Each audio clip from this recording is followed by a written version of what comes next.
Bien, bonjour tout le monde. Je vais vous souhaiter la bienvenue sur notre site virtuel du Centre chrétien évangélique de Beresford. Nous sommes dimanche le 14 de juin et je suis le pasteur Luc Poirier. Puis ça me fait plaisir de vous accueillir encore une fois et j'espère que ces messages sont vraiment une source d'encouragement pour vous, particulièrement durant la crise du COVID-19 que nous vivons.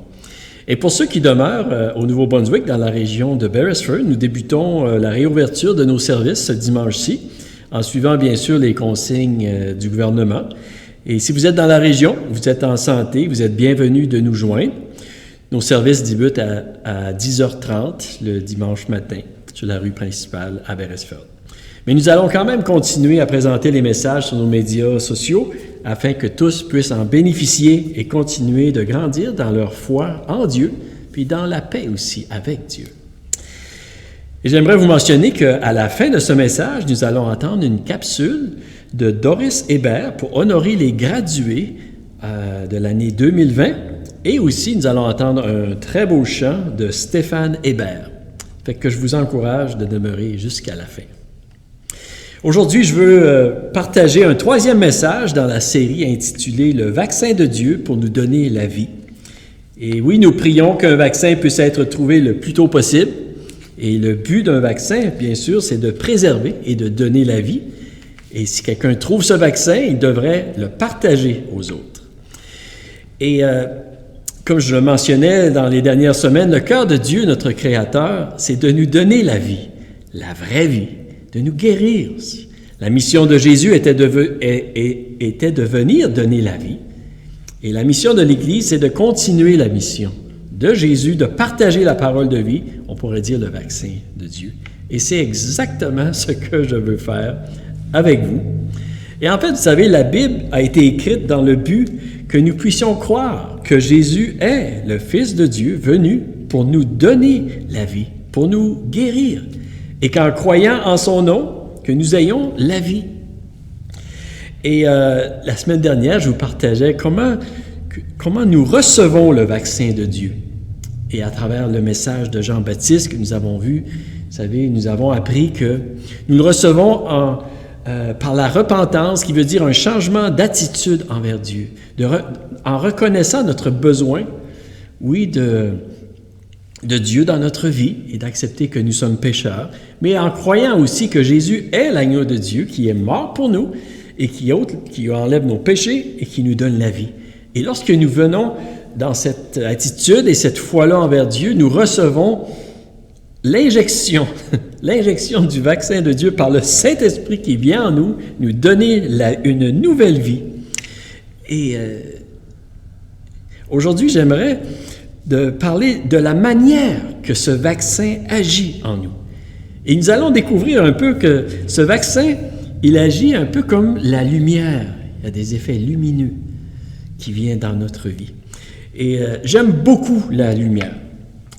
Chez moi, je peux vous dire, j'ouvre toujours les rideaux très tôt le matin et je peux même dormir dans la lumière. Et mon nom, Luc, en fait, vient du latin qui veut dire lumière.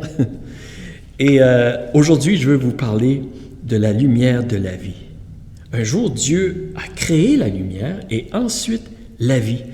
Parce que pour que la vie existe, il y a besoin de lumière. Et nous comprenons ceci assez bien dans le domaine biologique et naturel, pour les plantes, pour les arbres. Mais ceci est aussi essentiel dans le domaine spirituel. Et nous sommes des êtres spirituels. Et parfois, nous avons de la difficulté à saisir l'importance dans notre être spirituel. Jésus a dit dans Jean, le chapitre 8 et le verset 12, il a dit « Je suis la lumière du monde. Celui qui me suit ne marchera pas dans les ténèbres, mais il aura au contraire la lumière de la vie. » Oui, Jésus est la lumière du monde qui donne la vie. Et aujourd'hui, je veux essayer de mettre de la lumière sur la lumière afin que nous puissions mieux voir, mieux comprendre et recevoir la lumière de la vie dans notre cœur pour que nous puissions vivre pleinement la vie que Dieu désire nous donner. Et si vous avez une Bible avec vous, vous pouvez tourner dans l'Évangile de Jean, au chapitre 1. Nous allons lire les versets 5 jusqu'au verset 12. Et ça nous dit ceci: « La lumière brille dans les ténèbres, et les ténèbres ne l'ont pas accueillie. Il y eut un homme envoyé par Dieu, son nom était Jean. Il vint comme témoin pour rendre témoignage à la lumière, afin que tous croient par lui. Il n'était pas la lumière, mais il vint pour rendre témoignage à la lumière. Cette lumière était la vraie lumière qui, en venant de le monde, éclaire tout être humain. Elle était dans le monde et le monde a été fait par elle, pourtant le monde ne l'a pas reconnue. Elle est venue chez les siens et les siens ne l'ont pas accueillie. Mais à tous ceux qui l'ont acceptée, à ceux qui croient en son nom, elle a donné le droit de devenir enfants de Dieu. Et je prie aujourd'hui, Seigneur, que tu nous aides à comprendre ta parole et à recevoir ta lumière dans notre vie, Seigneur, pour que nous recevions pleinement toute la vie que tu veux nous donner à chacun de nous. Et je prie que tu m'aides à partager ce message aussi, Seigneur. Au nom de Jésus, je prie ces choses. Amen. Amen. Aujourd'hui, pour que nous comprenions bien, vous savez, la façon que le vaccin de Dieu agit en nous, je veux le comparer, oui, à la lumière. Et je veux le comparer à 3 effets que la lumière produit, 3 conséquences lorsque la lumière se produit. La première, c'est que la lumière, ça éclaire. Ça éclaire. Les scientifiques, vous savez, ils définissent la lumière comme le rayonnement électromagnétique dont la longueur d'onde comprise entre 400 et 780 nm correspond à la zone de sensibilité de l'œil humain entre l'ultraviolet et l'infrarouge. Une autre définition, un peu plus simple, dit « La lumière, c'est la clarté émise par le soleil qui éclaire les objets et les rend visibles. » Simplement dit, la lumière nous aide à voir les choses telles qu'elles sont. Sans lumière, on ne peut rien voir. Et j'ai déjà travaillé dans une mine pendant quelques années. Je peux vous dire que 3000 pieds sous terre, sans lumière, il fait très noir. Mais la lumière, ça expose les choses qui sont cachées dans la noirceur. Les choses sont là et il existe même si on ne les voit pas.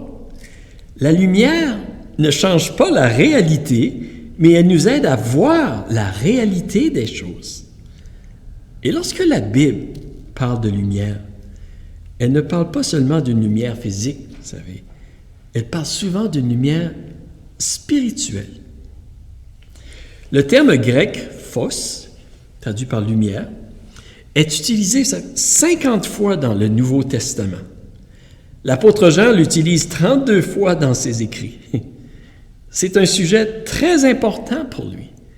Et ça devrait être aussi un sujet très important pour nous aussi. Vous savez, si nos plantes de maison pourraient parler, je suis persuadé qu'il nous dirait aussi, « Et la lumière, c'est important pour moi. Hein? Place-moi près d'une fenêtre et ouvre les rideaux pour que je puisse recevoir la lumière que j'ai besoin. » Mais le point que je veux souligner ici, c'est que la lumière, ça nous aide à voir clair, à vivre dans la réalité objective des choses. Mais parfois, nous pouvons ne pas toujours aimer la lumière. Parce qu'elle éclaire des choses que parfois nous préférions qu'ils demeurent cachées. Vous savez, nous pourrions dire que lorsque Jésus est venu sur la terre, les réactions que sa vie a provoquées ressemblent beaucoup à celles que la lumière produit. Il a donné la vie à plusieurs personnes. Il a aussi causé des réactions choquantes chez plusieurs. Sa présence et ses discours exposaient plusieurs choses qui étaient cachées dans les cœurs. Et parfois, ça choquait les gens. Ça exposait leur attitude, leurs motifs et leurs mauvaises actions. Et les gens n'aimaient pas toujours ceci. Le but de Jésus n'était pas de condamner les gens, non, en exposant les choses cachées, mais c'était plutôt d'apporter la lumière pour leur donner la vie. Et ceci, c'est très important pour nous de comprendre le désir de Jésus pour nous. Vous savez, Jésus ne forçait pas les gens à accepter sa lumière, Mais parce qu'il était la lumière, naturellement, il exposait, il illuminait la réalité des choses. La lumière de la vie que Jésus veut nous donner, oui, ça éclaire. Et nous pouvons la recevoir ou nous pouvons la refuser. Dans Jean le chapitre 1 et le verset 11, nous lisons « Elle est venue chez les siens et les siens ne l'ont pas accueillie. » Lorsque la lumière, vous savez, veut entrer dans notre maison, nous pouvons ouvrir les rideaux, nous pouvons fermer les rideaux. C'est la même chose spirituellement. Lorsque Jésus est venu, vous savez, en grande partie, le peuple d'Israël n'a pas accueilli la lumière. Seulement un petit nombre, un reste. C'est encore pareil aujourd'hui. Plusieurs personnes résistent à la lumière que Jésus veut amener dans leur vie pour leur donner la vie. Pourquoi plusieurs d'entre nous, nous avons tendance à résister à la lumière, à quelque chose qui est bon pour nous? Pour certaines personnes, c'est parce qu'ils ont peur de ce qui peut leur arriver. Et ils préfèrent vivre dans la noirceur ou dans le fantasme ou de nier la réalité. Vous savez, nier la réalité ne résout pas un problème. Pas du tout. Nier la réalité peut nous donner un sentiment éphémère de paix, de sécurité, vous savez, qui est très fragile, qui ne dure vraiment pas longtemps. Mais Dieu, lui, il veut nous donner une paix durable et authentique dans la réalité, dans la vérité. Dans les vallées que nous traversons, même dans une pandémie, Dieu veut nous donner une paix solide et durable. Il veut faire briller sa lumière. Jésus n'est pas venu pour juger le monde et pour nous perdre, vous savez. Il est venu pour nous sauver et nous donner la vie, pour nous donner la lumière que nous avons tous besoin. Et oui, c'est vrai que sa lumière, ça expose nos fautes, nos manquements et nos besoins d'un sauveur. Et c'est la raison pourquoi nous devons admettre, oui, que nous ne sommes pas aussi bons que nous aimerions le penser, que nous avons besoin de demander pardon à Dieu, oui. Mais la lumière de Jésus nous dirige aussi vers la croix, au cœur de son amour, vous savez. Lui qui est mort pour nous, qui a tout payé pour nos péchés, pour nous donner la vie. Et si nous acceptons la lumière, nous recevons la vie. Donc la lumière, oui, ça éclaire, ça nous éclaire. La lumière aussi, ça donne la vie, ça communique la vie. Dans le monde naturel, la lumière du soleil, oui, donne la vie. Il y a une photosynthèse qui se produit. Les arbres et les plantes ont besoin du soleil pour s'épanouir. Avec nous, parce que nous sommes des êtres formés d'un corps, d'une âme et d'un esprit, nous avons aussi besoin d'une lumière spirituelle. Dans Jean le chapitre 1 et le verset 4, nous lisons ceci, « En elle, il y avait la vie, et cette vie était la lumière des êtres humains. » Cette lumière ici, c'est Jésus que j'en parle. Mais lorsque nous choisissons de recevoir Jésus dans notre vie, ce n'est pas toujours une étape facile. Je dirais que c'est un peu comme parfois prendre un médicament qui goûte mauvais. Je crois qu'il y a un sirop Barclay, je crois, quelque chose comme ça, qui goûte très mauvais. Mais on nous dit qu'il est bon. Oui, ce n'est pas une étape toujours facile. C'est difficile sur notre orgueil, c'est humiliant. Parfois, c'est comme prendre une pilule qui est difficile à avaler, vous savez, de recevoir Jésus dans notre vie. Mais alors que nous confessons, que nous acceptons que Jésus soit mort pour nous, que j'ouvre les rideaux de mon cœur, il y a un miracle qui se produit en moi. Et c'est le miracle de la vie par le Saint-Esprit qui vient habiter en moi et me donner la vie. C'est comme la photosynthèse, la lumière qui donne la vie à une plante. Et le désir de Dieu, plus que toute autre chose, c'est que tous puissent recevoir la vie, qu'ils puissent le recevoir.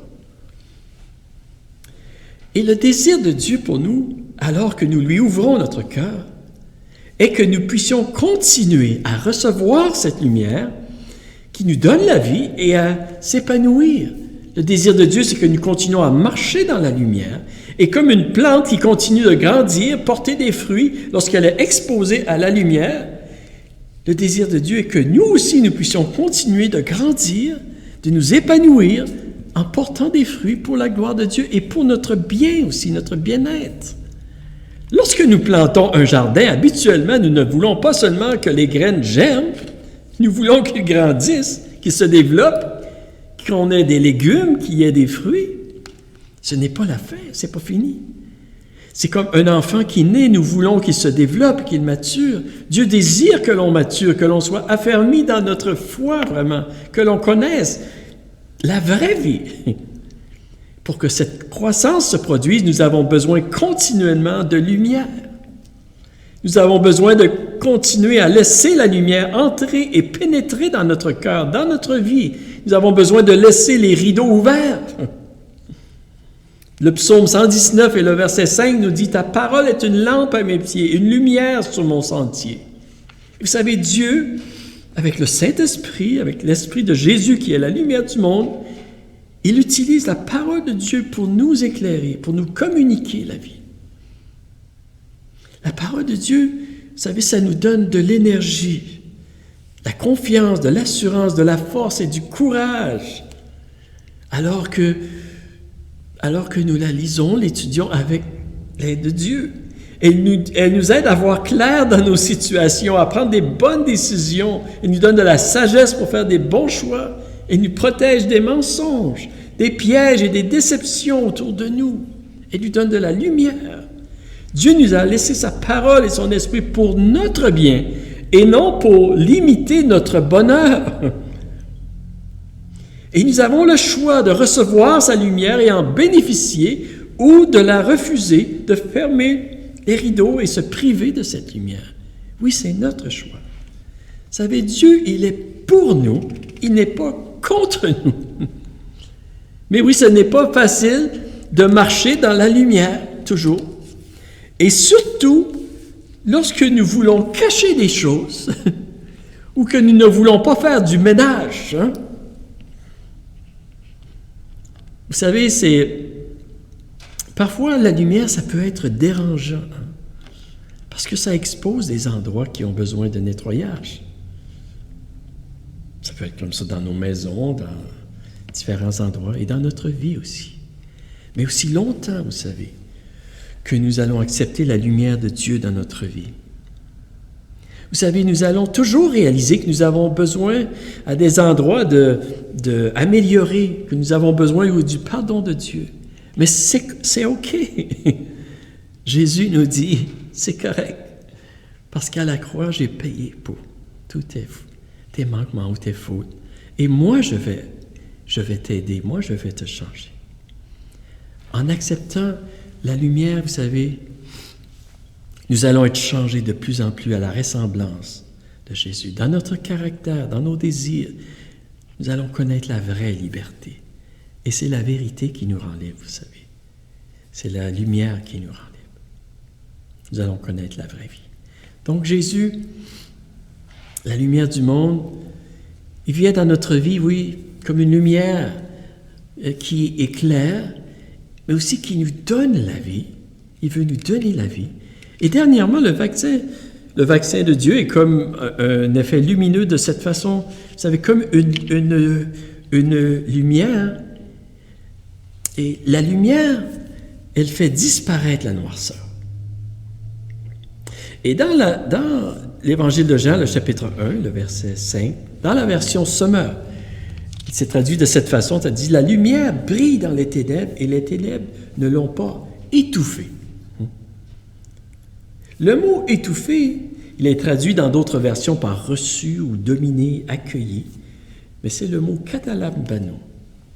Et dans une version anglaise, ce terme ici, il est traduit par « overtake », dans le sens que les ténèbres n'ont pas vaincu la noirceur. Et j'aimerais juste vous donner une illustration pour nous aider à comprendre l'effet puissant de la lumière sur la noirceur.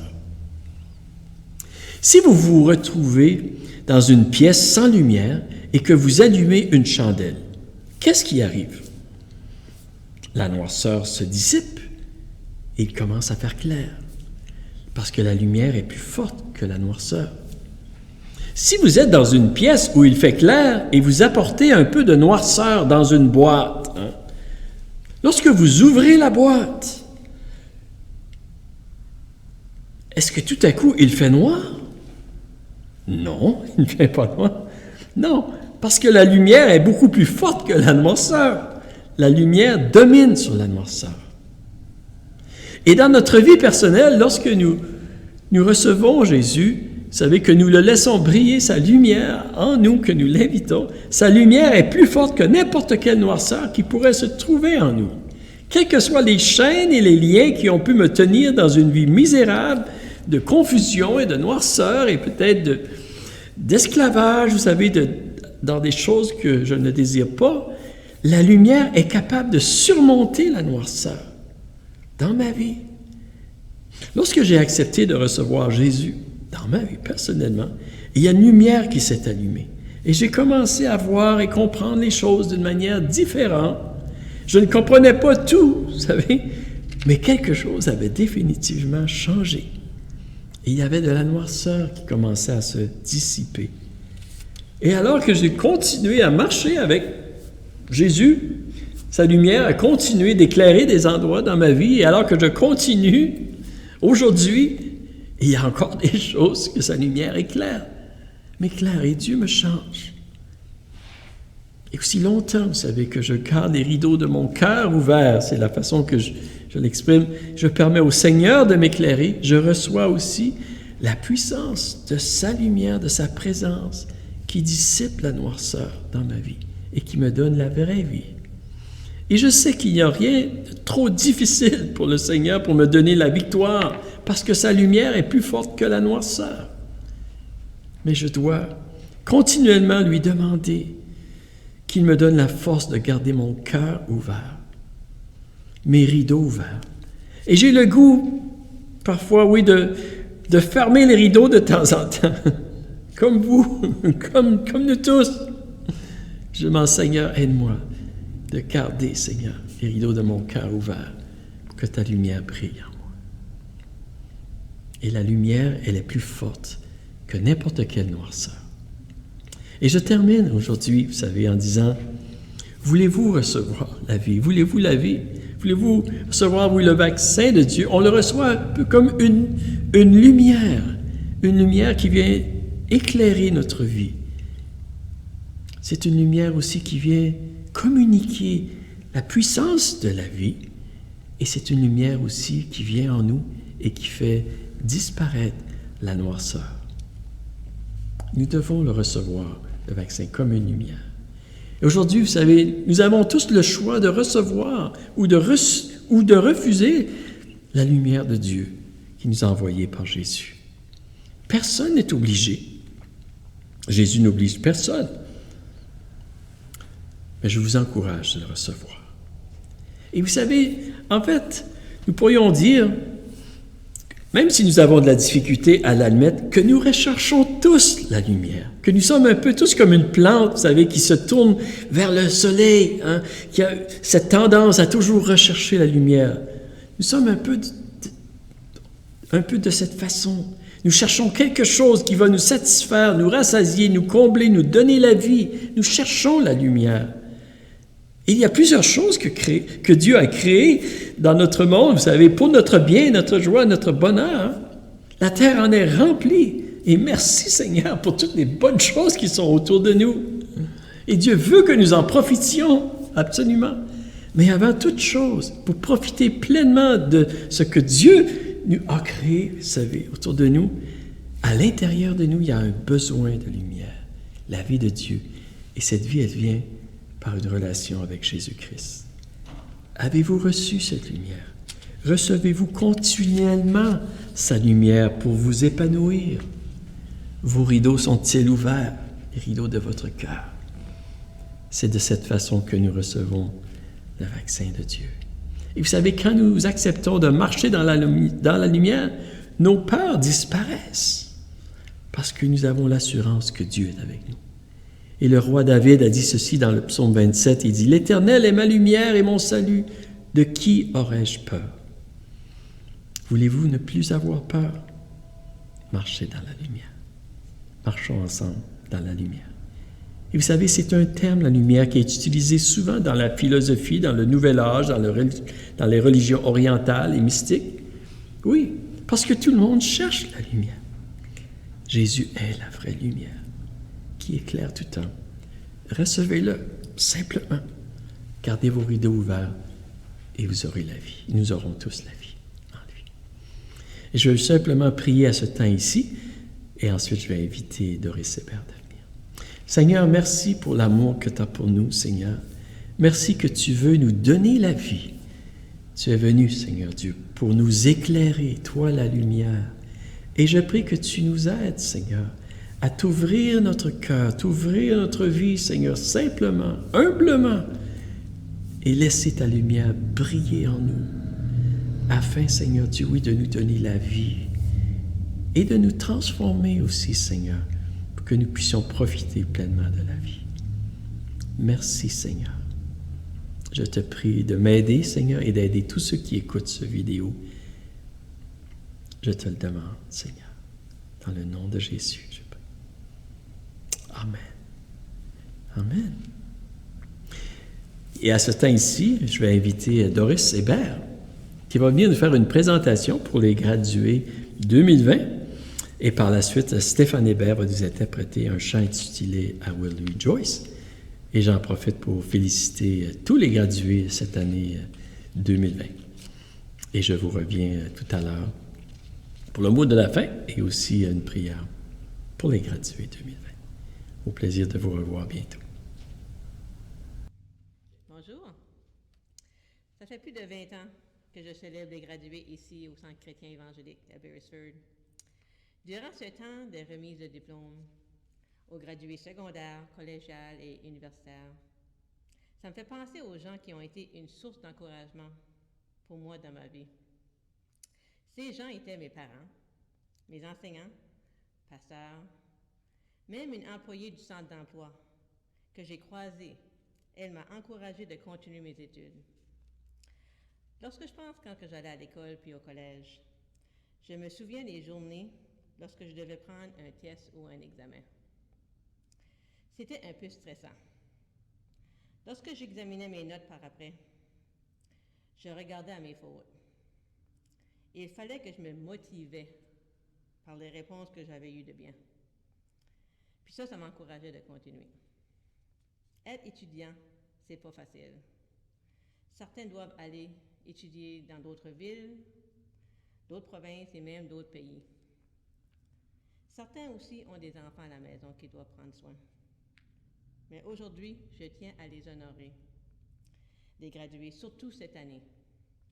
Je ne voulais pas que tout ça se passait inaperçu. On veut féliciter Jonathan Niambo, qui a reçu son diplôme en technologie d'instrumentation et d'automatisation. Alors, félicitations, Jonathan. Aussi, on a Sophie Hébert, qui a gradué un diplôme en gestion de bureau avec un diplôme d'honneur. Wow! Félicitations, Sophie. Aussi, après, un chant de Stéphane Hébert qui a composé et interprété I Will Rejoice. Et par la suite, Pasteur Luc va prier pour vous, les gradués. Merci.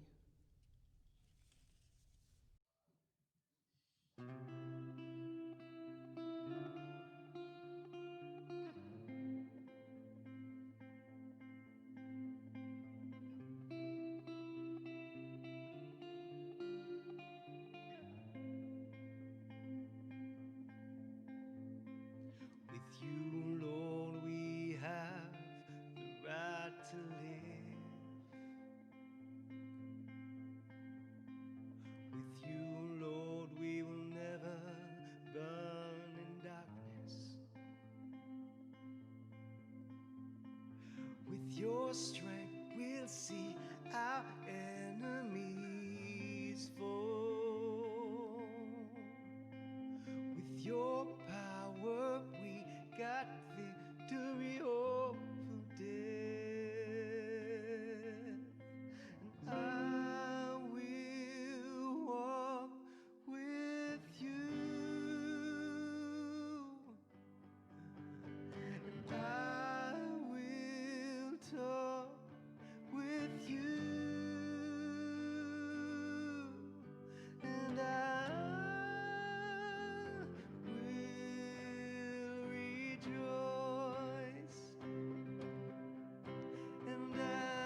félicitations à tous les gradués.